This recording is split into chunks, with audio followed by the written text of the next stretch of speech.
নমস্কাৰ বন্ধুসকল, আজি মই ডিছকাছ কৰিম ৰিচেণ্টলি APSCয়ে ৰিলিজ কৰা পাব্লিক হেল্থ ইঞ্জিনিয়াৰিঙৰ কাৰণে ওলোৱা নটিফিকেশ্যনটোৰ বিষয়ে। ঠিক আছে, ইয়াত মই নটিফিকেশ্যনটোত মেনশ্যন কৰা সকলোখিনি তথ্য ডিছকাছ কৰিম আপোনালোকৰ লগত। আৰু যোনসকল ইঞ্জিনিয়াৰ তেওঁলোকে এই ভিডিঅ'টো ভালকৈ চাব।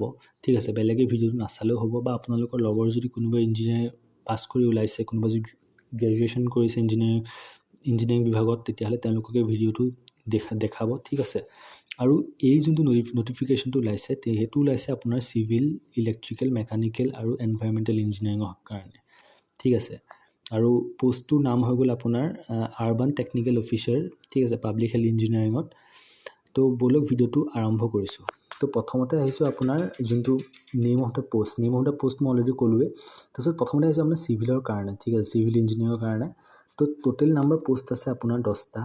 ঠিক আছে, তাৰপিছত তাতে আপোনাৰ অ'পেন কেটেগৰীৰ কাৰণে টোটেল আছে 6টা। তাৰপিছত OBC কাৰণে আছে 1টা, SC কাৰণে আছে 1টা, আৰু ইয়াত RFW কাৰণে আছে, মানে আপোনাৰ ৰিজাৰ্ভ ফৰ ওমেনৰ কাৰণে আছে পোষ্ট। এই গোটেইখিনি বস্তু আপোনালোকে চাই ল'ব।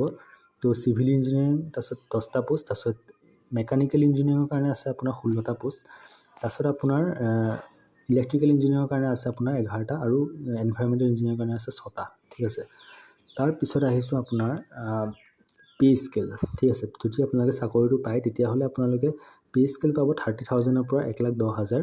তাৰপিছত গেট পে' হ'ব আপোনাৰ 17,700, পে বেণ্ড হৈ গ'ল 4। ঠিক আছে, তাৰপিছত তলত দিয়া আছে আপোনাৰ before filling the application form candidate must note that the required certificate relating to age, caste, minimum education qualification will be ফেটছ ফ্ৰম দ্য OTR প্ৰফাইল।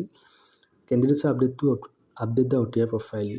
ঠিক আছে, মানে কৈছে যে আপোনালোকে যোনটো মানে যেতিয়া আপোনালোকে ফৰ্ম ফিল আপ কৰিব, ঠিক আছে, আপোনালোকে আগতেও যদি আপোনালোকে APSCৰ পৰা কিবা এক্সাম দিছে, ঠিক আছে, তো তেতিয়াহ'লে আপোনালোকৰ ৰেজিষ্ট্ৰেশ্যন কৰা থাকে। ঠিক আছে, তো তাত যদি আপোনালোকৰ কিবা কিবি ডকুমেণ্টছ হওক, কিবা কিবি ইনফৰ্মেশ্যন আপোনালোকে আপডেট কৰিব আছে, তেতিয়াহ'লে কৰি থ'ব।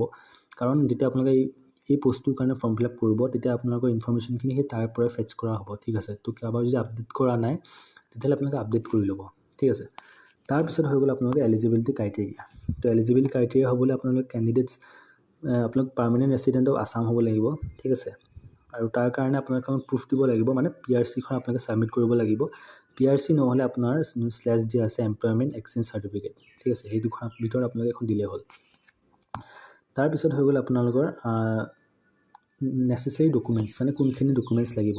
ঠিক আছে, তো তাৰ কাৰণে 4টা ব্ৰাঞ্চৰ কাৰণে আপোনালোকে মানে BTech কৰিব লাগিব, মানে সেই 4টা ব্ৰাঞ্চৰ পৰা আপোনালোকে মানে AICTE ৰেকগনাইজ এখন ইনষ্টিটিউটৰ পৰা। ঠিক আছে, মানে আপোনাৰ AICTE ৰেকগনাইজ ইনষ্টিটিউট হ'ব লাগিব। ঠিক আছে, তাৰপিছত তাৰ কাৰণে আপোনালোকে অল ছেমিষ্টাৰ মাৰ্কশ্বিট দিব লাগিব, তাৰপিছত পাছ চাৰ্টিফিকেট দিব লাগিব। ঠিক আছে, মানে এইখিনি বস্তু আপোনাৰ এতিয়া দিব নালাগে, যেতিয়া আপোনালোকে মানে চাকৰিটো ৰিটেন এক্সাম হওক বা ইণ্টাৰভিউ হওক ক্লিয়াৰ কৰিব, তাৰপিছত যেতিয়া আপোনালোকৰ ডকুমেণ্ট ভেৰিফিকেশ্যন হ'ব, তেতিয়া দিলেও হ'ব। ঠিক আছে, তাৰপিছত সেইখিনি আপোনাৰ গোটেইখিনি ব্ৰাঞ্চৰ কাৰণে একেই হয়। ঠিক আছে, তাৰপিছত হৈ গ'ল আপোনালোকৰ এজ লিমিটটো আহিছোঁ। তাৰপিছত এজ লিমিট হৈ গ'ল আপোনালোকৰ 21 বছৰৰ পৰা আপোনালোক 38 ইয়াৰ্ছৰ ভিতৰত হ'ব লাগিব। ঠিক আছে, 1/1/2025 ভিতৰত।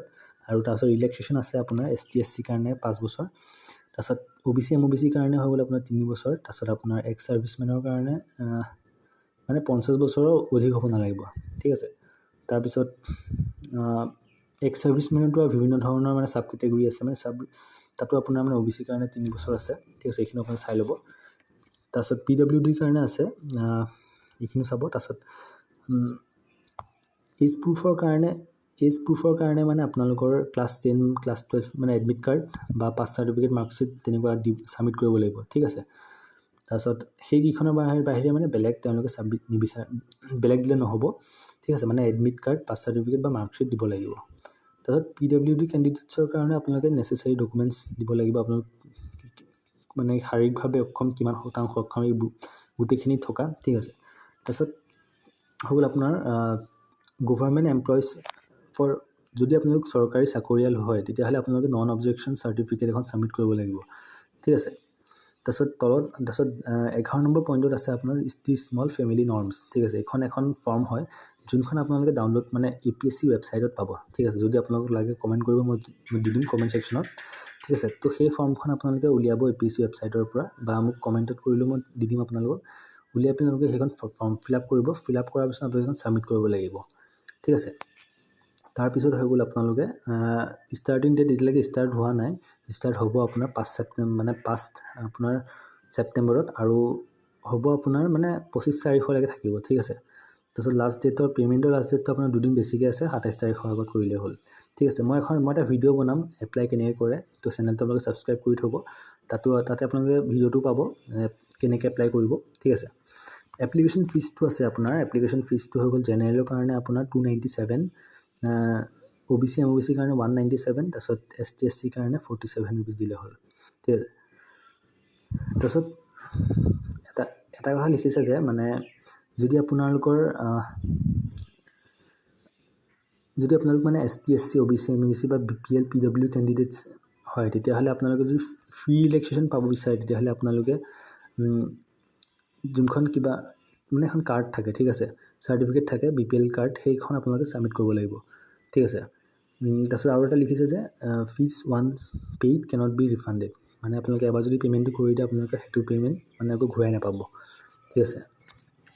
তাৰপিছত হৈ গ'ল আপোনাৰ পাৰ্চেণ্টেজ বেঞ্চ মাৰ্ক ডিছেবিলিটি, এইখিনি চাই ল'ব আপোনালোকে, ঠিক আছে। তাৰপিছত হাউ টু এপ্লাই ইমান চাবলগীয়া একো নাই, ঠিক আছে। তো মানে ইয়াত আপোনালোকে জাষ্ট APSC ৱেবছাইটত গৈ পেলাই আপোনালোকে এপ্লাই কৰিব পাৰিব। প্ৰথমতে যদি আপোনালোকে ৰেজিষ্ট্ৰেশ্যন কৰা নাই আগতে তেতিয়াহ'লে আপোনালোকে ৰেজিষ্ট্ৰেশ্যন কৰিব লাগিব। ৰেজিষ্ট্ৰেশ্যন কৰাৰ পিছত মানে আপোনালোকৰ ইমেইল হওক বা ফোন নম্বৰ হওক, তাৰ লগতে আপোনাৰ পাছৱৰ্ড সেই হওক, গোটেইখিনি বস্তু আপোনালোকে পাব।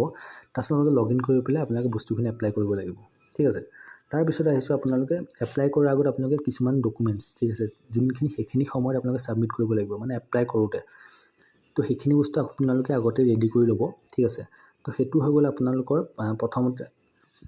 প্ৰথম মানে ৰিচেণ্ট ফটোগ্ৰাফ, ঠিক আছে, ৰিচেণ্ট ফটোগ্ৰাফ লাগিব আৰু ছিগনেচাৰ, ঠিক আছে। তো ফটোগ্ৰাফটো আপোনালোকে 50 KB পৰা 200 KB ভিতৰত হ'ব লাগিব আৰু বেছি পুৰণা হ'ব নালাগে, ঠিক আছে, মানে 3 মাহৰ ভিতৰত হ'ব লাগিব।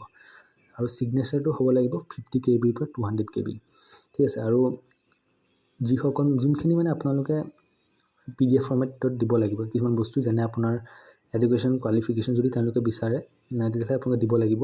তো এই গোটেইখিনি বস্তু আপোনালোকৰ 4 MB ভিতৰত হ'ব লাগিব, ঠিক আছে। আৰু 200 DPI ইন গ্ৰে স্কেল, ঠিক আছে। মই এটা কথা কৈছিলোঁ যে আপোনাৰ যে এই গোটেইখিনি আগতে মানে কৈছিলোঁ যে এই গোটেইখিনি চাৰ্টিফিকেট মানে যেতিয়া আপোনালোক চিলেকশ্যন হ'ব তেতিয়া দিব লাগিব বুলি, ঠিক আছে। কিন্তু সেইটো নহয়, মোৰ ভুল হৈ গৈছিল, ঠিক আছে। মানে ইয়াত আপোনালোকে এপ্লাই কৰোঁতে দিব লাগিব, ঠিক আছে। যেনে আপোনাৰ ডেট অফ মানে birth certificate, education qualification, caste certificate, গোটেইখিনি আপোনালোকে এপ্লাই কৰোঁতে দিব লাগিব, ঠিক আছে। তো এই PDF ফৰ্মত দিব লাগিব, কিমান হয় আপোনালোকে চাই ল'ব, ইয়াত লিখা আছে। ফাইল চাইজ 4 MB, তাৰপিছত DPI 200 DPI, ঠিক আছে, ইন গ্ৰে স্কেল, ঠিক আছে। তাৰপিছত ফটোগ্ৰাফটোৰ কথা ক'লোঁ, ছিগনেচাৰৰ কথা ক'লোঁ। তাৰপিছত গোটেইখিনি কৰাৰ পিছত আপোনালোকে প্ৰিণ্ট প্ৰিভিউ বুলি আহিব। তাৰপিছত আপোনালোকে চাব পাৰিব যে আপোনালোকৰ গোটেইখিনি ইনফৰ্মেশ্যন কাৰেক্ট হৈ আছেনে নাই।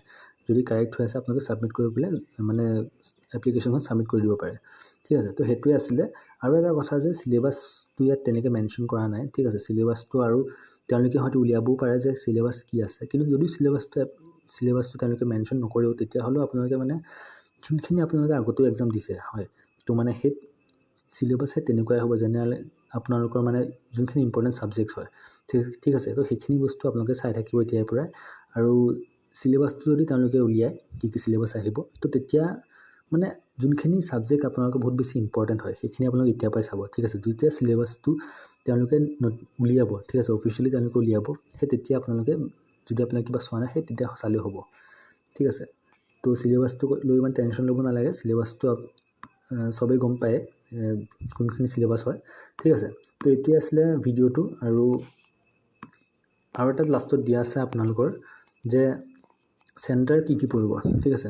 তো চেণ্টাৰ আছে আপোনাৰ শিলচৰ, যোৰহাট, নগাঁও, তেজপুৰ, কোকৰাঝাৰ আৰু গুৱাহাটী, ঠিক আছে। ডিপেণ্ডিং অন দ্য কেণ্ডিডেটছ কিমান হয় গোটেইখিনি ডিপেণ্ড কৰি পেলাই আপোনালোকক চেণ্টাৰটো দিব, ঠিক আছে। যদি আপোনালোকে ধৰি লওক আপুনি নগাঁৱৰ পৰা হয়, তো নগাঁৱত যদি বহুত কেণ্ডিডেটছ আছে তেতিয়াহ'লে চেণ্টাৰ নগাঁৱতো দিব। যদি কম কেণ্ডিডেটছ আছে তেতিয়াহ'লে তেওঁলোকে চেণ্টাৰটো নগাঁৱত নিদি পেলাই বেলেগ এখন ডিষ্ট্ৰিক্টত দিব পাৰে, ঠিক আছে।